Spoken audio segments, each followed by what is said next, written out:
Hello, and welcome back to Baby Elias's stories. We now return to Sleep No More, an Eve Duncan novel by Iris Johansen. The final chapter, chapter 18.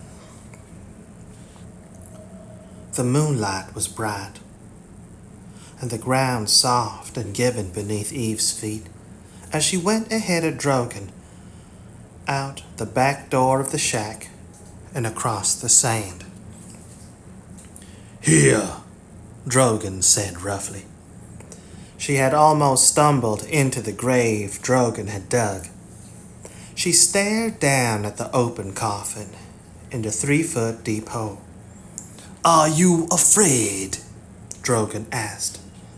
"No." "You're lying." "No, I'm not afraid of facing what's beyond. There are times when I'd welcome it, because Bonnie was there and would welcome her. But you should be afraid, Drogan. I think you are.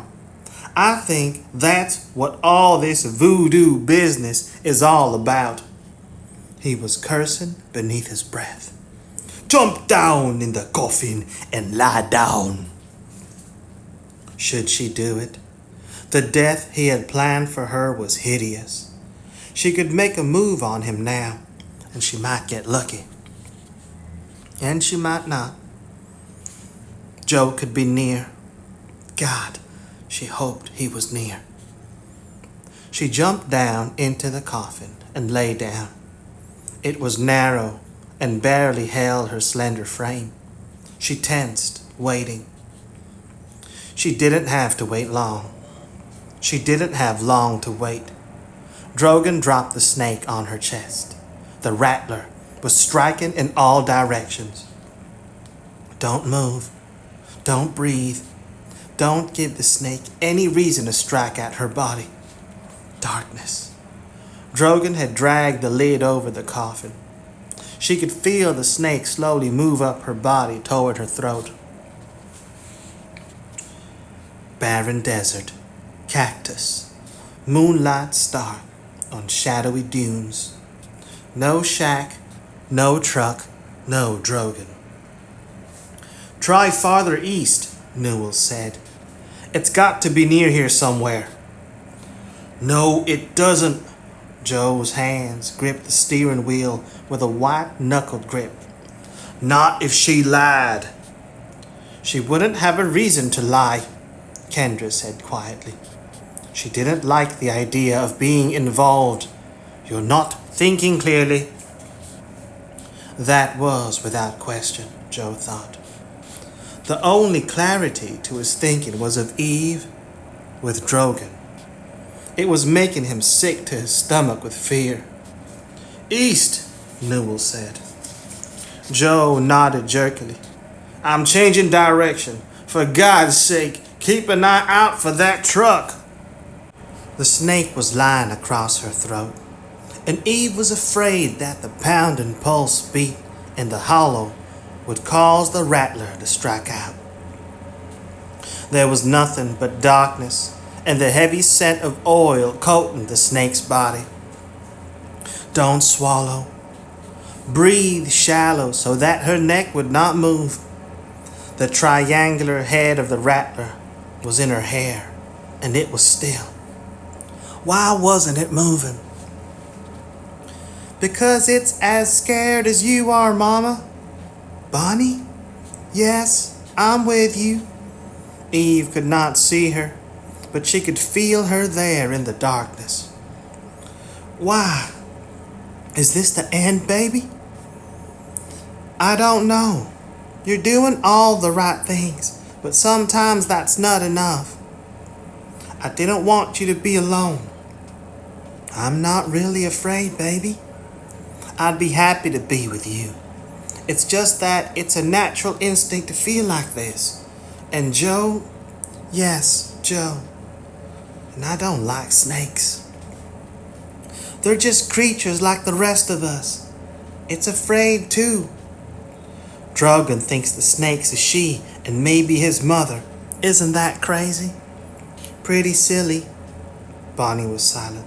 Mama, I'm going to leave you for a little while. That snake is too terrified for me to reach, but I may be able to do something inside the shack. Don't move. Just keep on doing what you're doing. I'll be back soon, Mama. Bonnie was gone. Eve felt a ripple of panic, and she must have swallowed because the snake draped across her throat suddenly stirred. She froze. Keep on doing what you're doing. Which was absolutely nothing, damn it. If she was going to die, she desperately wanted Bonnie back with her for these final minutes. What was she doing in that shack anyway? I think we're going around in circles, Newell said. No, we're not, Joe said. That much I know. It just seems as if. Smoke! Kendra grabbed Joe's arm. I smell smoke. I don't smell anything. You will soon. It's faint. The wind is blowing it from that hollow over there to the west. It was over a minute before Joe caught a whiff of the smoke. Yes, it could be nothing, Newell said. Or something. He could only pray it was something. They had come up with zilch, and time was running out. Joe was already gunning the car toward the hollow. He inhaled sharply as they crested the hollow. A shack, flames blazing, fire devouring it. Truck? He bit out. There, to the left of the shack, Newell said. I can't tell what color. It's dark. Could be red. Close enough. We're going in. There's someone near that stand of trees, Kendra said. Do you see him, Joe? Just a vague shadow, but the man was tall and slim. Drogan was said to be tall and slim. Joe stomped on the accelerator for the remaining distance separating them from the shack. He screeched to a stop as they came near the burning house. Both of you get out. See if you can get into the shack and check and see if there's anyone inside.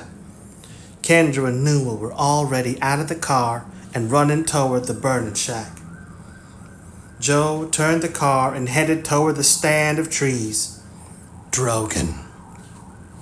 The headlights picked up Drogan in the beam. His eyes were wide, his expression vicious, and he was raising his gun. Joe ducked as a bullet shattered the windshield. Pew!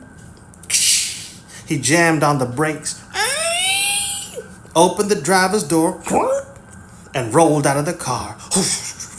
Drogan was coming toward him, firing. Welcome, Queen, Drogan said. My plans were all disrupted, but here you are anyway. It must be fate.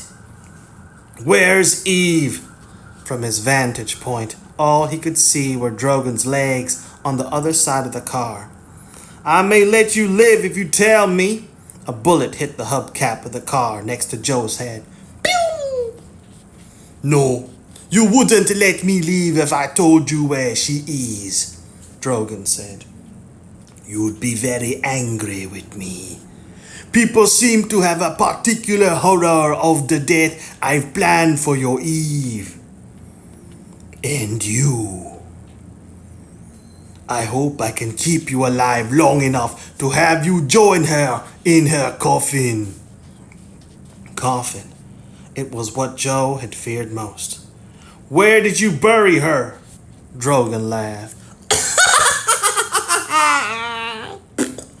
Yes, either she'll suffocate or the snake I gave her for company will get her. I'll leave it to your imagination.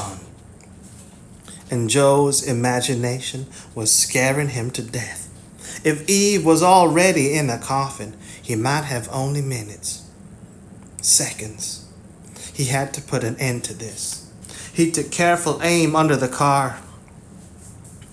I'd rather imagine you writhing in hell, Drogan. He shot out both of Drogan's kneecaps. Drogan screamed, and his legs gave away. Joe was on him before he touched the ground. His hands clutched Drogon's neck. You like the idea of suffocating? Let's try it on you, Drogon. His thumbs cut off Drogon's air.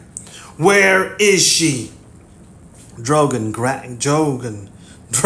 gasped, his eyes bulging as he struggled to breathe. Talk! Dead. His eyes burned with malice. I haven't heard anything from her for almost 10 minutes. She's dead. Mama Zella took her. He suddenly rolled to the side, breaking Joe's hold. He grabbed a knife from the holster on his leg and lunged toward him.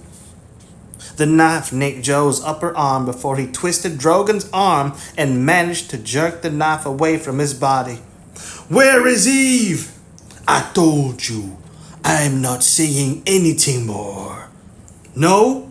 Joe's hands closed on his throat again. You say you killed her? Then you're of no use to me, and you're wasting my time. One last chance. You're a cop.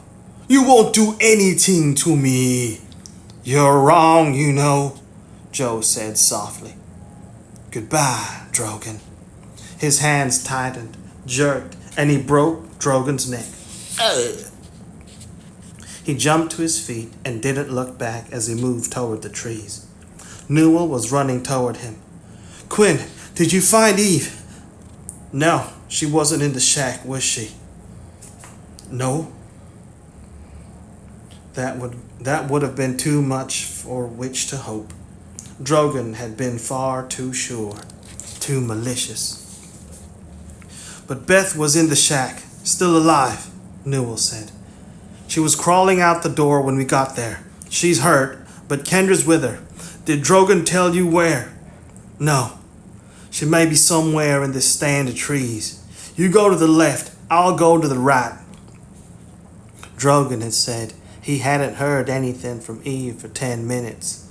That meant she must be close. Find her, and pray Drogon had been lying or wrong. Eve! Footsteps, frantic cursing, Joe's voice. Eve's heart leaped into her throat, but she couldn't even scream to him because it would have caused vocal cord vibration. Eve! The lid was torn off the coffin and thrown aside. Joe, the bright beam of a flashlight. Oh my God. He drew a long, ragged breath. Stay perfectly still. I can't shoot it. I have to grab the snake quick and throw it out of the coffin and away from you.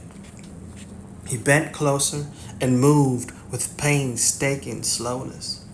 He's lifting his head out of your hair.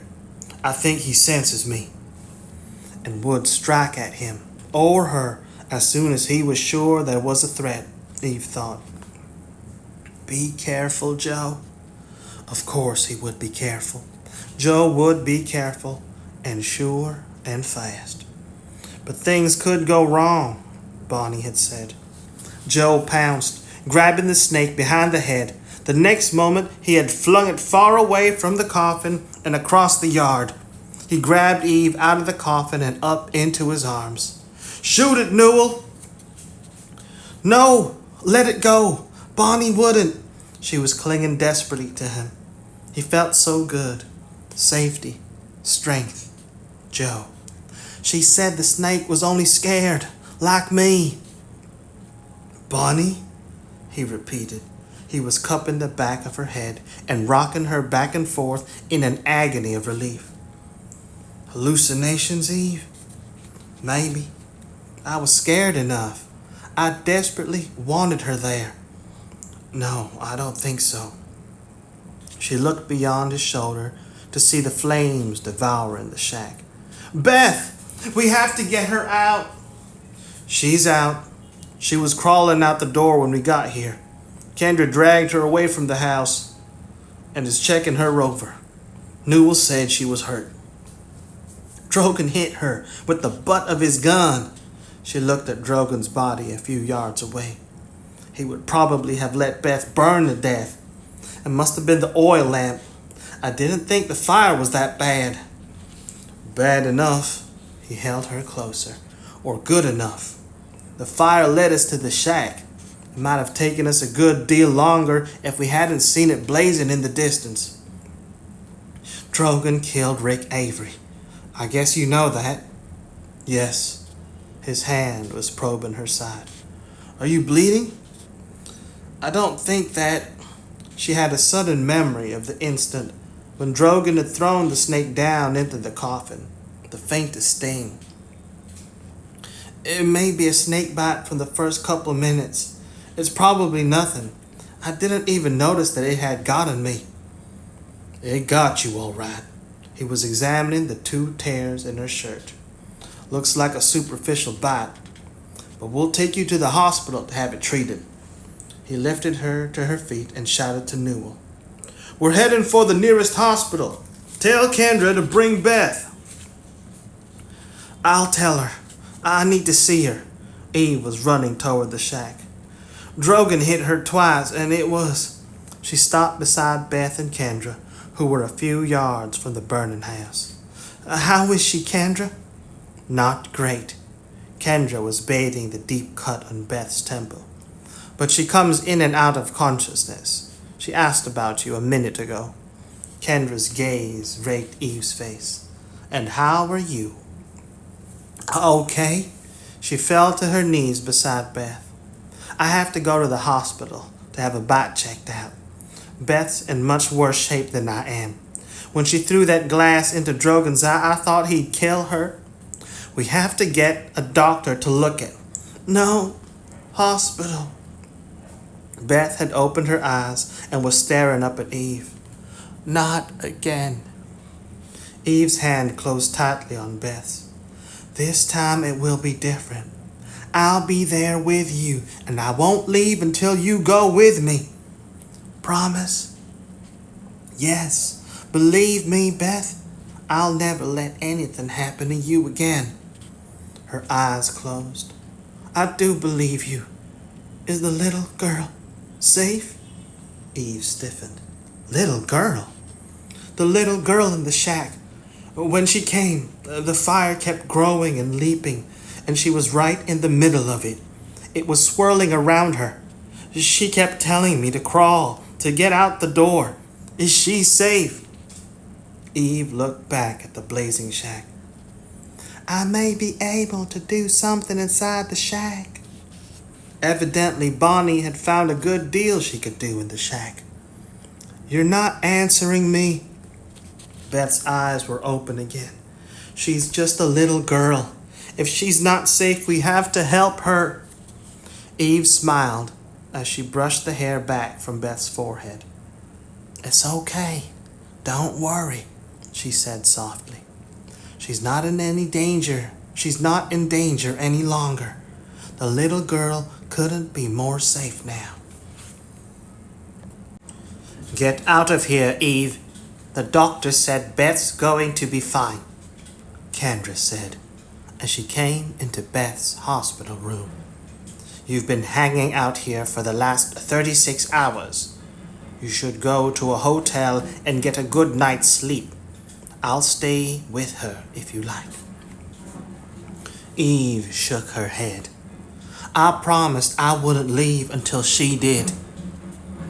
I should have expected that, Kendra smiled. I did, really. And of course, Joe won't leave you. He's busy anyway. He's trying to get a permanent release for Beth from the mental hospital. It's not easy.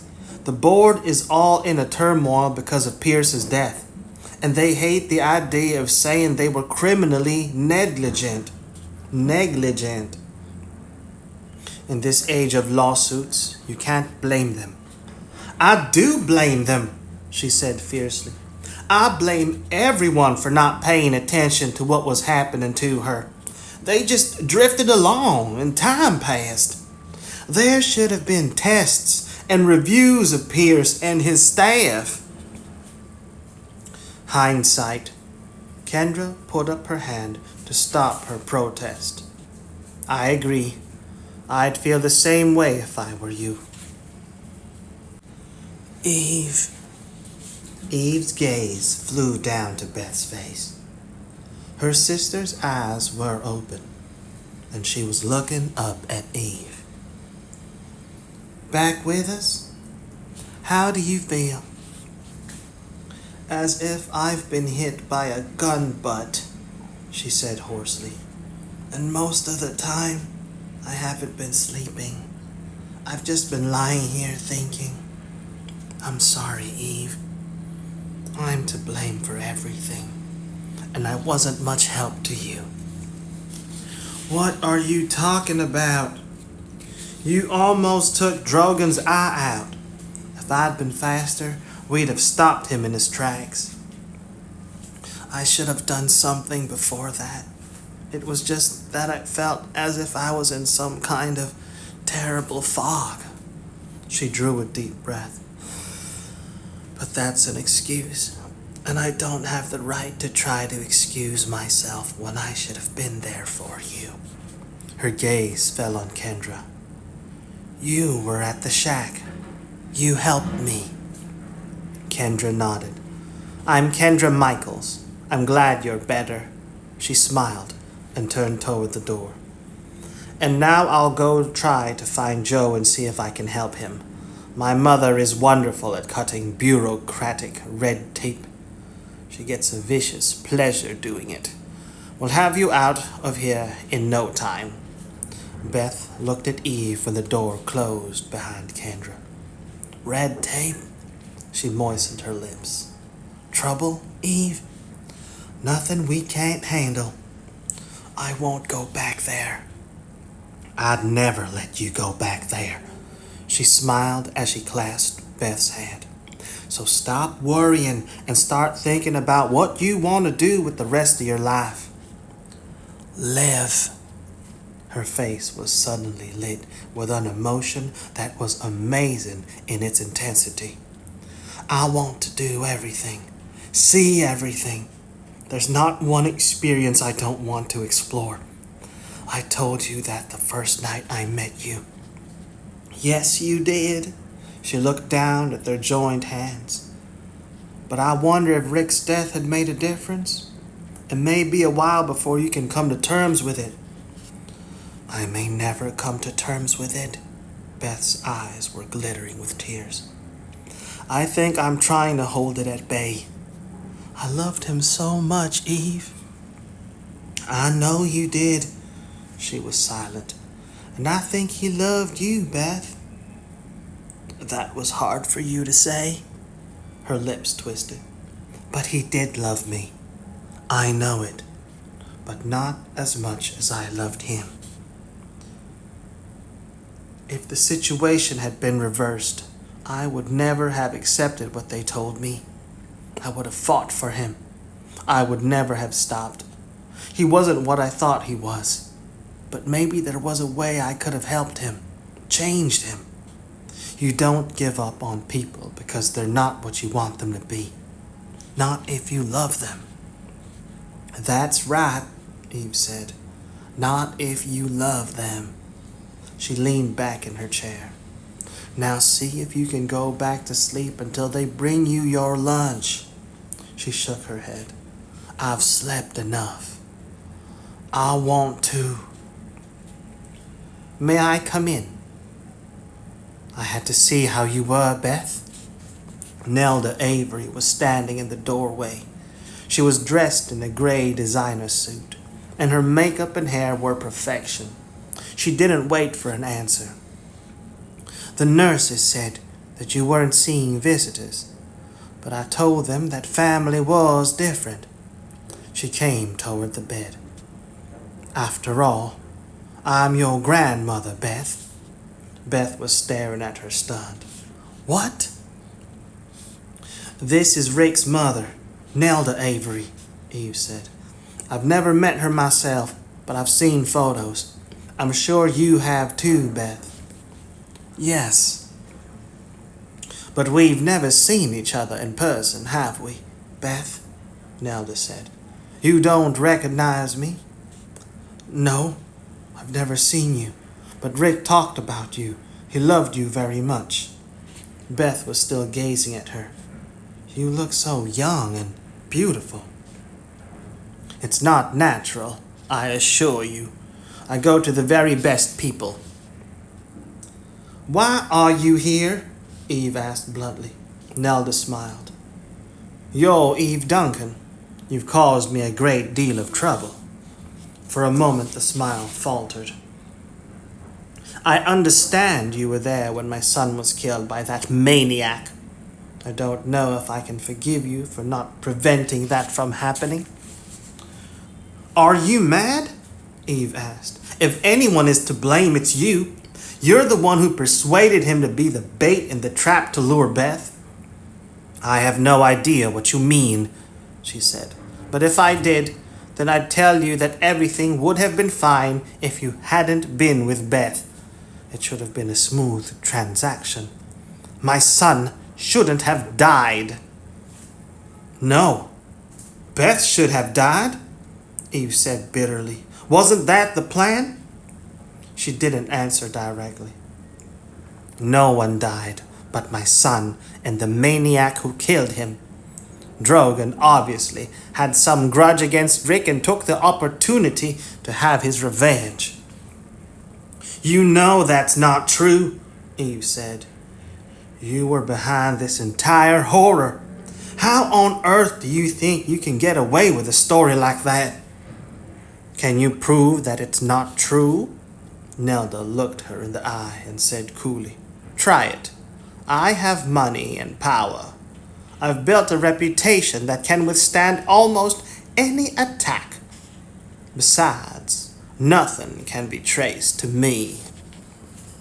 "What about the money you gave Pierce for keeping Beth at that hospital all those years?" "I was only a compassionate grandmother trying to save a grandchild.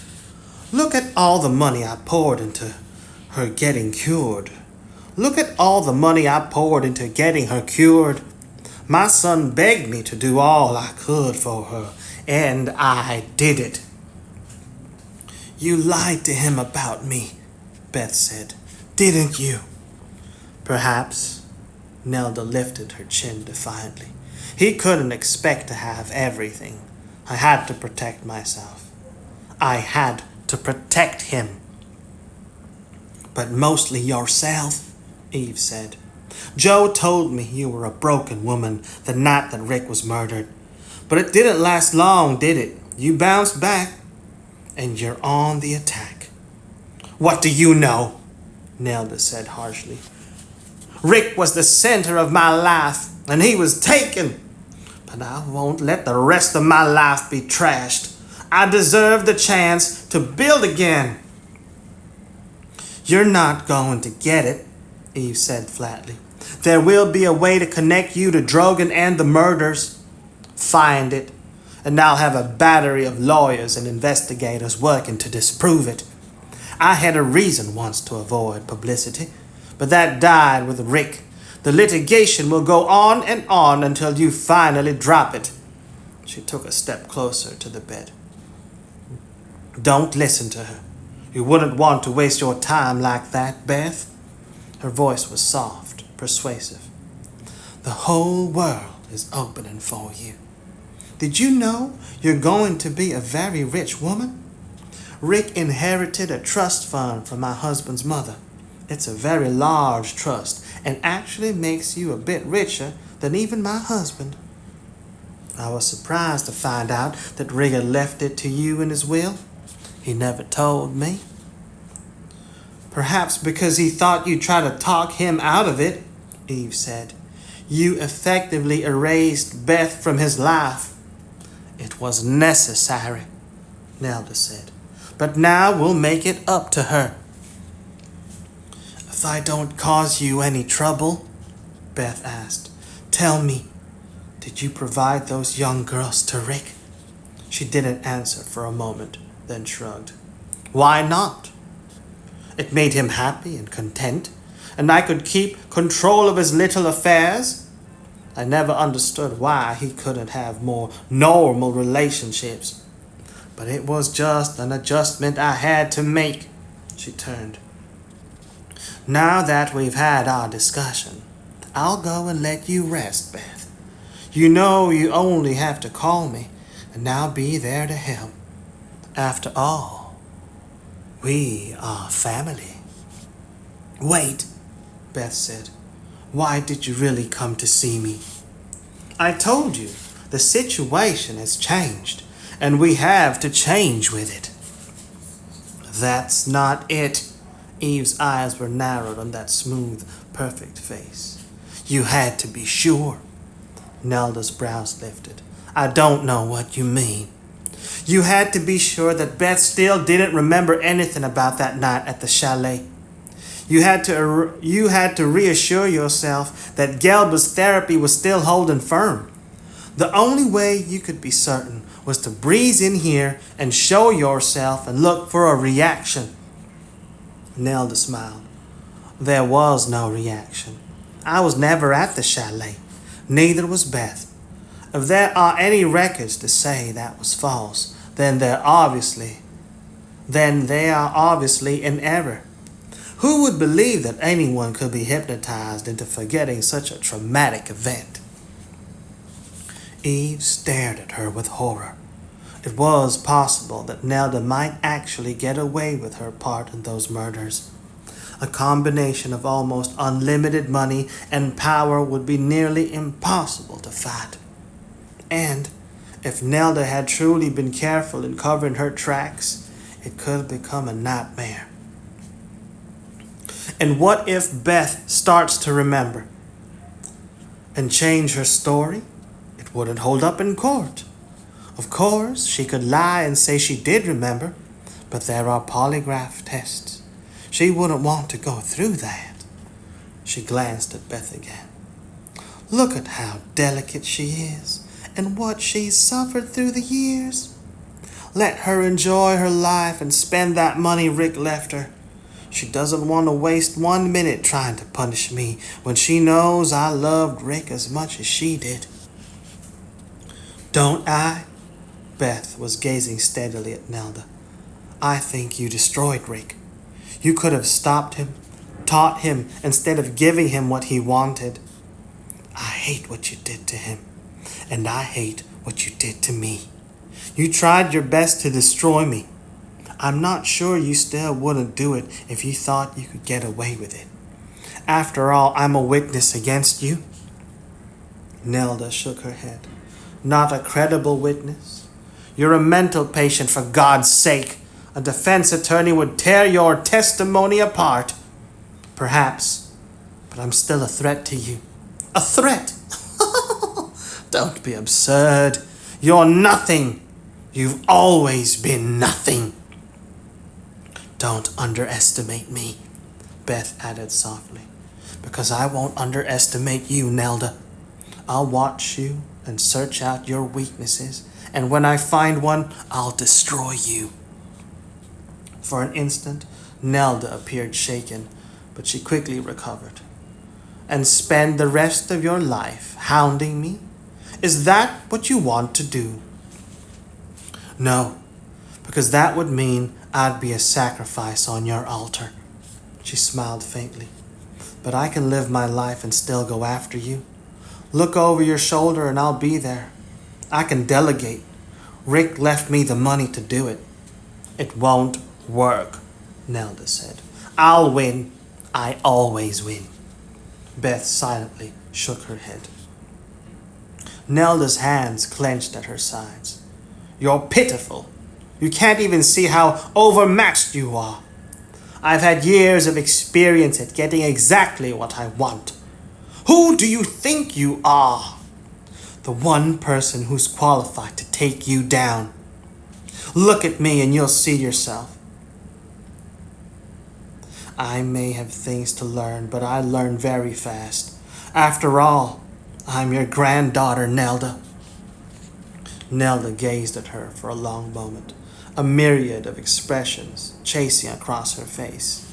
Then she made a low exclamation, whirled, and left the room. Beth drew a long, shaky breath and closed her eyes. Eve gave a low whistle. Interesting. Not for me. Beth's eyes opened. It was terrifying. You were afraid of her? You didn't show it. I wasn't afraid of her. I'm afraid to be her. She paused. And I could be her if I let myself. I could feel the power and the will. She swallowed. I won't let that happen to me. Then she would win, just as she said. And I won't let her win. It may take me a long time, but I'm going to find a way to take her down. She closed her eyes again. If you don't mind, I think I'll rest now. You go somewhere and rest too. You don't have to stay with me. All the energy had drained away from Beth, yet Eve was still aware of a strength and endurance that hadn't been there before. She had suffered and made mistakes and fought her way through the wall of thorns that had held her prisoner, and it had taken a terrible toll. Beth was changing, growing, becoming what she would have been if she hadn't been caught and held for those nightmare years. And Eve couldn't wait to see what that change would bring. Oh, I'll stay with you. Eve once more took her hand. It will be my privilege. Good news? Eve looked up from her magazine as Joe came into the hospital room 4 hours later. She smiled as she read the answer in his expression. Very good news. I convinced the board they wanted to get rid of Beth as soon as possible. He crossed the room and kissed her. And that keeping her in that hospital was more legally risky than letting her go. It was all about protecting the hospital and their positions on the board. He glanced around the room. Where's Beth? She's at the atrium down the hall with Kendra. She was getting restless, cooped up in this room. And a little nervous? She shook her head. She's not the same, Joe. You'll see. She paused. I want to take her home with us. Is that all right with you? Well, of course it is. She's walking wounded right now. She needs us. That's what I thought. She stood up and went into his arms. Lord, that felt good. They had not had more than a few minutes together since the horror at Drogan's shack. But I had to check with you. You've gone through a hell of a lot for Beth since we came here. And you haven't? She's my sister. He chuckled. I'm fully aware of that fact. I believe that's what this has all been about. He gave her a quick, hard kiss. Mwah. You afraid I'm feeling imposed upon? Yes. Don't. She's part of you. Blood, kin. That's enough for me. He kissed her again. Mwah. Now go down the hall and tell Beth that she's a free woman and is going to be our guest for a while. She started to turn away, then looked back at him. Truly free, Joe? I called you and told you what Nelda Avery said to her. Is there any way the police can find a way to arrest her? She seemed so confident. She has a right to be confident, he said grimly. Nelda Avery is holding a strong hand.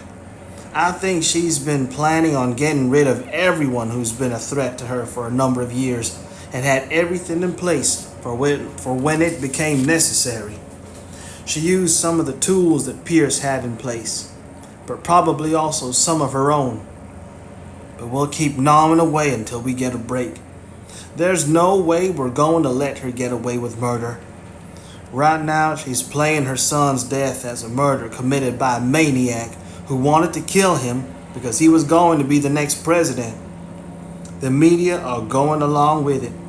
But after she secures her position, will she go after Beth? He shook his head. I don't know. I admit, I'm afraid for Beth. Don't be, she smiled. Beth's not afraid. She may even look forward to it. She was still smiling as she walked down the hospital corridor toward the atrium. She could see how Joe would be wary of Nelda Avery, but he hadn't seen the confrontation between Nelda and Beth. Both Eve and Joe were more worried than Beth. She was right about being a mirror of Nelda Avery. She had strength and endurance, and even a little of the ruthlessness that Beth herself feared would come to the forefront. She might be Sandra's daughter, but Eve could only see Nelda's strength and not her mother's weakness in Beth. Sandra. She had to call Sandra and tell her that Beth was fine now that the situation had stabilized. I saw Joe going into my room. Beth turned away from Kendra as Eve came into the atrium. What news? You're free to go anywhere you wish to go. You're a free woman. She held up her hand as Beth gave a cry. I imagine you'll not get an apology or admission of misdiagnosis. That would be a confession of guilt, but the hospital is officially releasing you. Yes. Beth's face was flushed and luminous, her eyes glittering. I don't care about confessions or punishments. All I want is to be done with that place. She gave Eve a hug. Thank you, thank you, thank you. Eve returned her hug and laughed. I think you're happy, and I'm going to stay that way. No one's going to bring me down again. Beth's glowing expression made her look as young as the teenager she'd been when the nightmare had started, Eve thought. It was strange that Beth, though appearing grown, seemed younger than her years, while Bonnie, though appearing young, seemed older than her physical body. And where was Eve?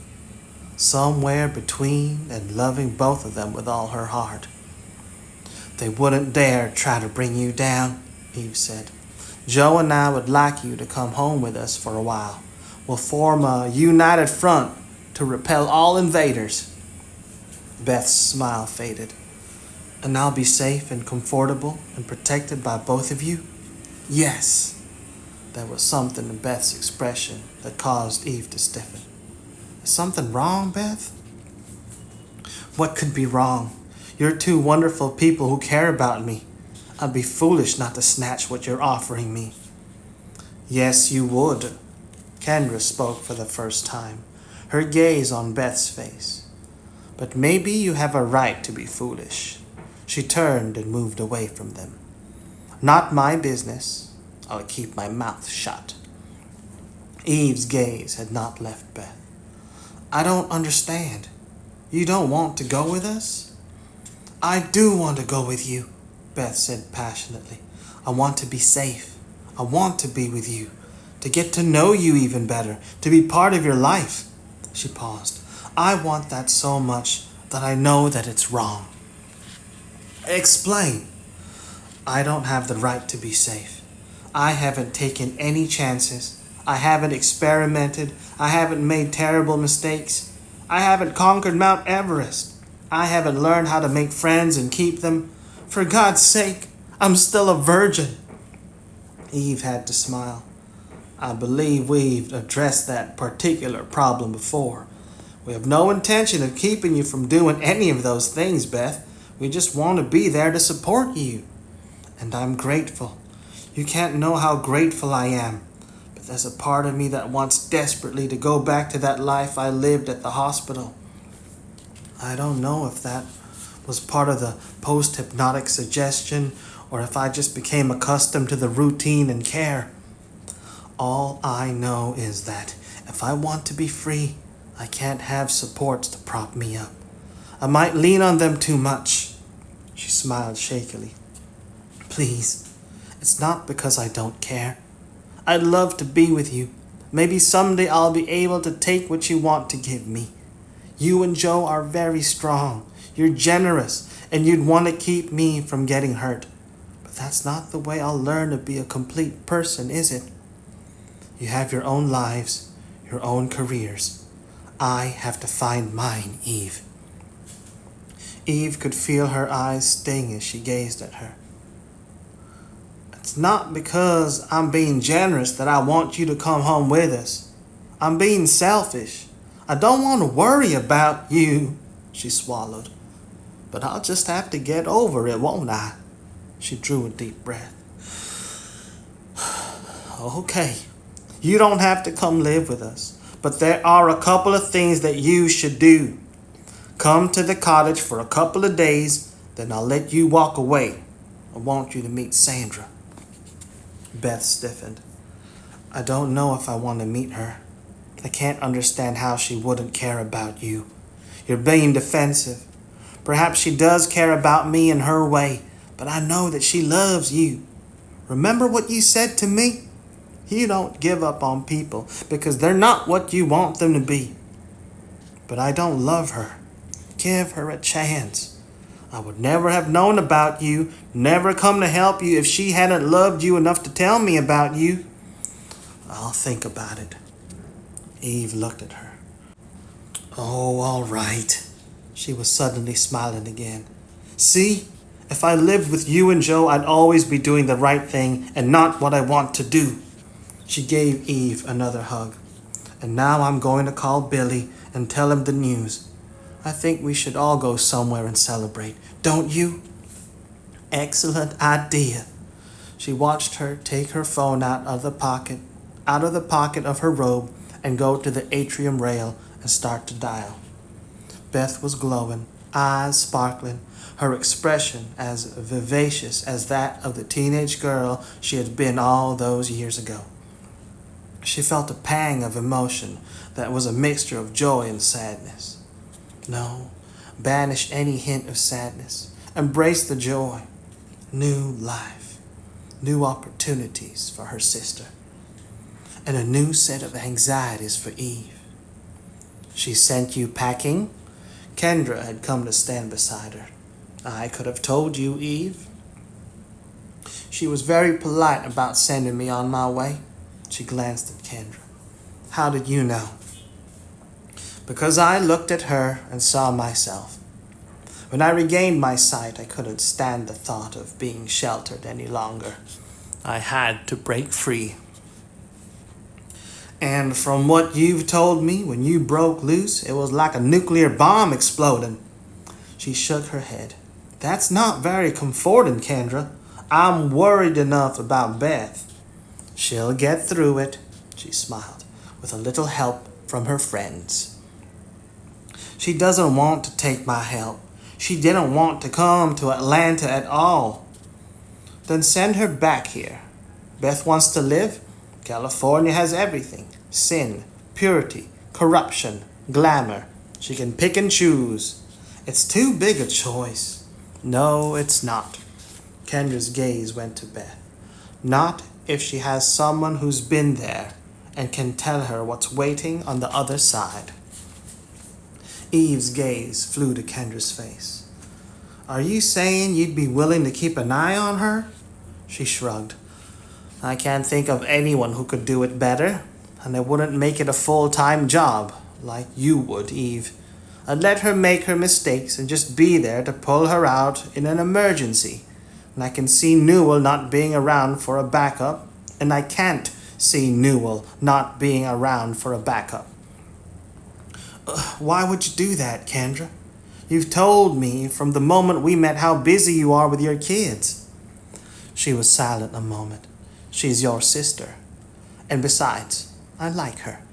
She has a chance of becoming someone special. I don't want her to blow it, she added. So suppose I talk to her and try to persuade her that life in the Golden State is the life for her. Maybe she'll tell me to go to hell. I don't think so, Eve said. In your way, you can be very persuasive. She paused. Thank you, Kendra. I'm not doing it for you. Well, maybe I am. A little. But I told you I don't like to leave anything unfinished. Beth is still in that category. We saved her life now. We've got to make it worth saving." She looked away from Eve. "When we were talking before you came, she asked me about the little girl she saw in the shack again." "What did you say?" "I told her that there was no little girl, that she was a figment of Drogon's beating. She didn't want to believe me. She was sure the little girl had been there." She paused. "A little red-haired girl in a Bugs Bunny t-shirt." And Kendra had researched Eve's story and probably run across references to Bonnie's clothing on that final day. Perhaps Beth had also accessed those same stories, yet Eve was grateful neither one seemed to want to confront her about Bonnie just then.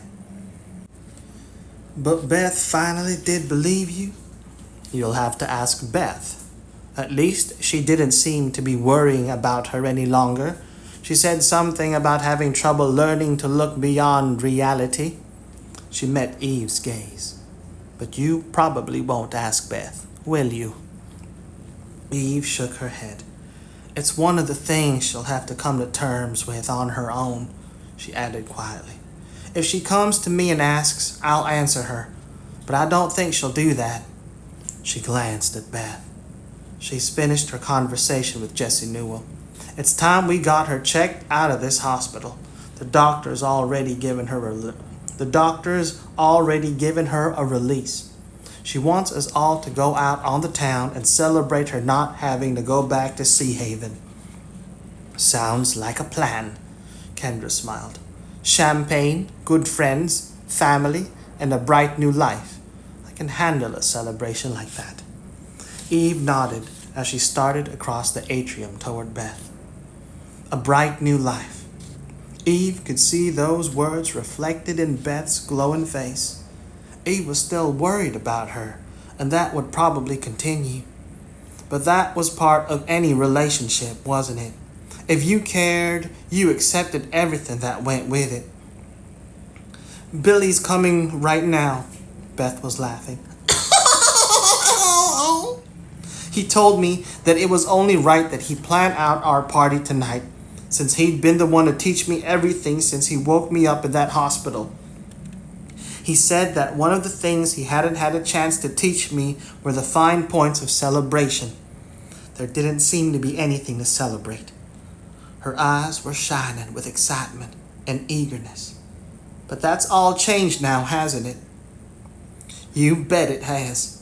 Eve found herself returning Beth's smile with a joy and eagerness that was almost equal to Beth's. She gave her an affectionate hug before releasing her and taking her arm to lead her down the hall toward her room. As Kendra said, good friends, family, and a bright new life. That's what celebrations should be about. The end. Good night, baby Alias.